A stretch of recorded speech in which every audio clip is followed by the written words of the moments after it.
Hello, traders. FX Pip Collector here. Today is Monday, October 13th, and this is my analysis for the pound US dollar, and we're on the daily time frame.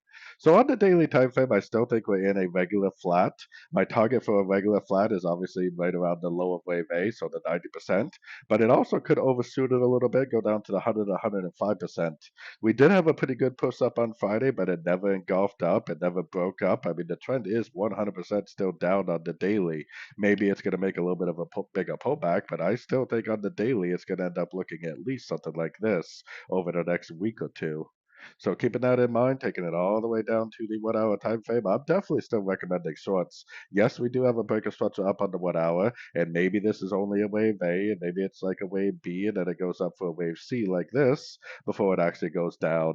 The problem is that it doesn't really have to do any of that. I mean, it could possibly just keep on trending down at any point, which is why I really recommend shorts. If you start thinking that it's going to go long for a wave C, oftentimes what happens is you end up losing and you end up missing the trend trade, which would have definitely been a way better trade than trying to get in a counter trend move.